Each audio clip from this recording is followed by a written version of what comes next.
మీకు ఏమన్నా సంఘర్షణ ఎప్పుడైనా ఏమన్నా ఏం లేదు. డిసప్పాయింట్ ఏమైనా జరిగిందా షూట్‌లో? మాకైతే ఎట్టి పరిస్థితుల్లోనూ ఎప్పుడు కూడా గొడవ లేదు. హ్మ్. నేను నేను నేను అమ్మ అని పిలుస్తాను. హ్మ్. వరలక్ష్మి గారిని ఒక్కరినే కాదు, అందరితో కూడా ఫస్ట్ చిన్న పిల్లని పెద్దోళ్ళని గాని అమ్మ అని పలకరించడం నాకు అలవాటు. హ్మ్. అంటే నేను ముందు ఫ్రెండ్లీ నేచరు వాళ్ళతో స్నేహపూర్వకంగానే మనం పని చేసుకోవాలి కాబట్టి ఎప్పుడు అందరితోని ఫ్రెండ్‌షిప్ ఉంటది నాకు. హ్మ్. సో, వాళ్ళతో పాటు నేను ట్రావెల్ అవుతూ చేశాను. ఎప్పుడు కూడా అంటే మా ఇద్దరి మధ్య ఎలాంటి గొడవ లేదు. హ్మ్. స్క్రిప్ట్ విషయంలో కూడా కామెడీ సీన్స్ కాబట్టి అందరూ ఇంప్రూవ్ చేసుకుంటూ సరదాగా కూర్చొని ఇలా అనుకుందాం, అలా అనుకుందాం అని చెప్పేసి నవ్వుకుంటూ చేసుకునేవాళ్ళం. ఓకే. తర్వాత ఇలాగే సేమ్ అహ్మద్ గారు మీరడిగినట్టుగానే హ్మ్. మీకేదో గొడవ జరగకుండా ఎలా జరిగి ఉంటది అని అదే చెప్పేసని. అదే క్వెషన్ ఆ! వస్తుంది. ఏం గొ అంత ఆ! ఫ్రెండ్లీగా అంత సపోర్ట్ చేసిన ఆ! వేల్ ఫింగర్ కూడా డ్యామేజ్ అయితే కూడా చేసినామె. చేశారు. ప్రమోషన్‌కి ఎందుకు 1 అవర్ ఇక్కడనే కదా ఉండేది. అంతే. హైదరాబాద్ కాదా? హైదరాబాదే ఉంటారు. ఆ! ఎందుకు ఇలాగా ఇది చేశారు అనంటే, నాకు ఆవిడ చెప్పే రీజన్ ఏంటంటే, మీరు వితౌట్ ఇది నాకు అంతకుముందు ప్రెస్‌లో, మీడియాలోనే అన్నారు. ఎందుకు రాలేదు కాబట్టి అగ్రీమెంట్లంతా బయటికి వదులుతామన్నారు అనంటే, ఆఫ్‌కోర్స్ రాలేదు కాబట్టి రాలేదని చెప్పాము. అంతే కదా! అంతే. నన్నడిగారు మీడియా వాళ్ళు, "ఎందుకు రాలేదు? మీరే ప్రమోషన్ చేసుకుంటున్నారు.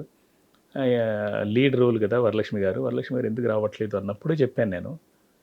దాంతో కూడా ఇంకా 10 రోజులు, 12 రోజులు ఉంది కదా! 12 తారీఖు రిలీజ్ కదా! 31 జరిగింది దాంట్లో అనమాట. హ్మ్. ఉంది కదా! చూద్దాం, ఆ 12 లోపల వస్తే సంతోషం. రాకపోతే ఆ అగ్రీమెంట్‌ని మీడియా వాళ్ళకి నేనే ఇస్తానని చెప్పాను. హ్మ్. అది నాకు చాలా హర్టింగ్ అనిపించింది. అందుకే సార్ నేను రాలేదు అంటే, సినిమా ఇప్పుడు ఒక మాట కన్నా సినిమా చాలా ముఖ్యమైనది. ఒక వ్యక్తి కన్నా వ్యవస్థ చాలా గొప్పది. వందల మంది, కోట్ల మంది చూసేటిది కోట్ల కదా! మంది మీ ఇద్దరి చూసేటిది. కన్జర్వేషన్ ఎవరికి తెలుసు? అంతే. అదొక్కటే మాట అంతే. హుహు. అది కూడా ఫోన్‌లో కాదు జరిగింది. మాటలు. లేదు లేదండి. ల్యాబ్‌లో జరిగిన కథ. ఓకే. ఓకే. నేను ప్రెస్ మీట్‌లో నేనన్న మాటని ఆవిడ విని ఓకే. ఓకే. హర్ట్ అయింది అని చెప్పేసి ప్రొడ్యూసర్ కౌన్సిల్‌లో నాతో చెప్పారన్నమాట. హుహు. ఇలా చేయడం తప్పు కదా! అది ఇది అని చెప్పేసి. నేనేం తప్పు చేయలేదు. నేను ఓన్లీ సినిమా గురించే కదమ్మా మాట్లాడింది. సినిమా ప్రమోషన్ రాలేదు కాబట్టి రాలేదని మాట్లాడాను. హ్మ్. అంతకుమించి వేరే గొడవలు ఏం లేవు కదా మనకి. మన హ్మ్. మధ్య ఏం గొడవలున్నాయి? హ్మ్. అంటే నాకు అది నచ్చలేదు. నేను హర్ట్ అయ్యాను అది ఇది అని చెప్పేసి. అంటే సరే మీ ఇష్టం అని చెప్పేసి హుహు. వదిలేసాం. అది దానివల్ల నిజం చెప్పాలంటే ఆవిడకి కూడా లాసే. ఎందుకంటే తెలిసిపోయింది కదా చాలా మందికి. అందరికి తెలుసు. తర్వాత వాళ్ళు కూడా జాగ్రత్త పడుతుంటారు. ఆవిడకి కూడా లాసే నిజం చెప్పాలంటే. ఎందుకంటే మంచితనం ఉంది. ఆ మంచితనం మీద ఒక మచ్చే కదా ఇప్పుడు. మంచితనమే. మీతోని ఒక్క సినిమా అంటే ఇంక మీరు ఆర్టిస్ట్‌లు కాస్ట్ చేసుకోవచ్చు మీరు. హ్మ్. తనకిప్పుడు చేసుకోవాలంటే ఆలోచించి చేసుకుంటారు. అంతే కదా! వాళ్ళు కూడా ఇప్పుడు కంపల్సరీగా ప్రమోషన్స్‌కి డబ్బులు ఆపుకోనో లేదంటే ఇంకోటి ఏదైనా చేయాల్సిన రూల్ అయితే చేయాల్సిందే. కౌన్సిల్ పెద్దలకు కూడా అదే చెప్పాను. నిన్న కూడా చెప్పాను సార్. నా గురించి కాదు, వరలక్ష్మి గారి గురించి కాదు. మొత్తం టోటల్‌గా మొత్తం సేఫ్ సైడ్ టోటల్‌గా ఉంటాయి. సేఫ్ సైడ్ అందరికి ఇలాంటి ఏదన్నా చేయండి. ఎందుకంటే డబ్బులు ఇచ్చేసిన తర్వాత, డబ్బులు మొత్తం ఇచ్చేసిన తర్వాత వాళ్ళు రాకపోతే ప్రొడ్యూసరు బాధపడతాడు, లబోదిబోమంటారు.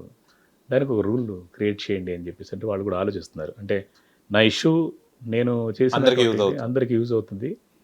ఫ్యూచర్‌లో ఆర్టిస్ట్‌లకి అండ్ మీకు రావాల్సిన డైరెక్టర్‌లు కూడా వాళ్ళకి కూడా హెల్ప్ అవుతదనమాట ప్రొడక్షన్ హౌస్‌లకి.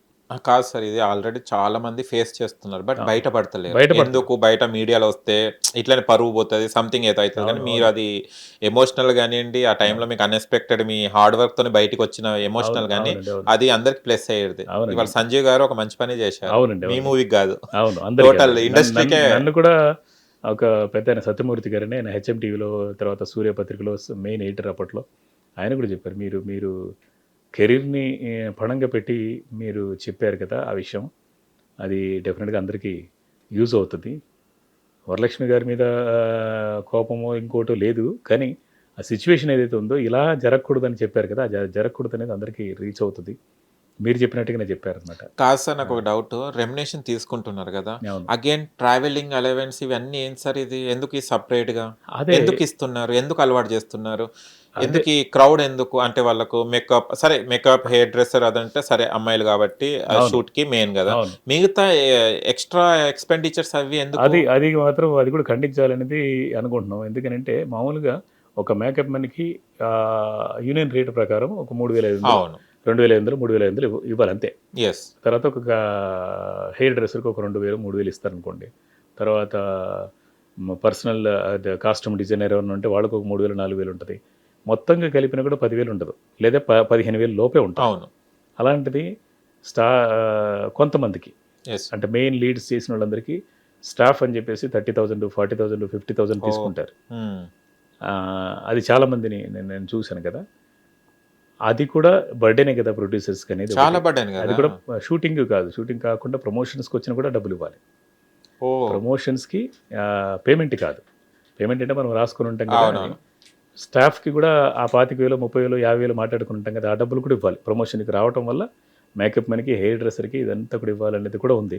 ఉమ్, సో అది కూడా ప్రొడ్యూసర్ సినిమా చివరి రోజుల్లో చాలా ఇబ్బంది ఉంటుంది రిలీజ్ ముందు. వాస్తవం అది. వాళ్ళ దగ్గర డబ్బులు ఉండవు, 500కి 1000కి 10,000కి కూడా కష్టంగా ఉంటుంది. ఆ కష్టం ఇదంతా బర్త్డేనే కదండి. వాస్తవం అది. అది కూడా నేను అది చెప్పిన అది కూడా నెగిటివ్గానే వెళ్ళింది. బట్ నేను నెగిటివ్ చేయాలని కాదు, ఇంకో ప్రొడ్యూసర్, నేను కూడా 5 సినిమాలు నిర్మాతగా చేశాను కాబట్టి ఆ బాధ నాకు తెలుసు నాకు కాబట్టి ఇప్పుడు మీరు చెప్పాను. చెప్తుంటే అందరూ ప్రొడ్యూసర్స్ రోడ్ల మీద ఎందుకు వస్తారు అంటే ఈ అదనపు ఖర్చులతోనే. అంతేనండి, అంతే ఎందుకు హెవీగా వీళ్ళందరూ మెయింటెనెన్స్, ఏ పెద్ద ఆర్టిస్ట్ అయితే ఏముంది, చిన్న ఆర్టిస్ట్ అయితే ఏముంది, అంతే. ఇచ్చే రెమ్యునేషన్ ఇస్తారు కదా, దాంట్లోనే చూసుకోవాలి కదా. అది అవును. కట్ట అక్కడ పెట్టేసి అవును, మళ్ళీ ప్రొడ్యూసర్ మీద భారం వేయడం ఎందుకు? డబ్బింగ్కి రావాలన్నా, డబ్బింగ్ కూడా పైసలు తీసుకుంటారా? డబ్బింగ్ అంటే వెహికల్ వచ్చిపోయిందంటే ఒక 5,000 ఖర్చు అవుతుంది వాళ్ళ వెహికల్. ఓకే. ఫుడ్ 1000 2,000 ఖర్చు అవుతుంది. అట్లా అంటే ప్రతిదానికి కాదు సార్, వీళ్ళకి ఇవన్నీ లగ్జరీ చేస్తున్నారు కదా, సినిమాలు వీళ్ళతో తీయకుంటే అప్పుడు ఏం లగ్జరీ ఉంటుంది వీళ్ళకి? ఏముంటుంది, అంతే కదా. అది కూడా జరుగుతుంది. ఎందుకంటే ఇప్పుడు మీరు అన్నట్టుగా స్టార్డమ్ కాకుండా చిన్న చిన్న సినిమాలు కూడా చాలా పెద్ద హిట్లైన ఇది ఉంది సందర్భం. చాలా ఉన్నాయి ఇప్పుడు. కథే బలం, కథే హీరో యాక్చువల్గా. మళ్ళీ మేము వరలక్ష్మి గారితో సినిమా చేసాము. వరలక్ష్మి గారు, నవీన్ చంద్ర గారు వీళ్ళందరూ చేశారు కదా, పెద్ద పెద్ద ఆర్టిస్టులు. వీళ్ళందరినీ ఎవరున్నా కూడా ఆ ప్లేస్లో మార్నింగ్ షో వరకు వాళ్ళు పుల్ చేస్తారు. అంతే. అంటే ఇప్పుడు వరలక్ష్మి గారి సినిమానో లేకపోతే ఇంకో అట్లా చూసుకొని ఎవరో వస్తారు. సినిమానో, ఎవరో ఏ హీరో సినిమానో, హీరోయిన్ సినిమా ఎవరో ఒకటి చూసుకొని అయితే లోపలికి వెళ్తారు. మార్నింగ్ షో వరకే అది. అంతే. సినిమా బాగుంటే మ్యాటిన్లో, కంటిన్యూ లేదంటే లేదు.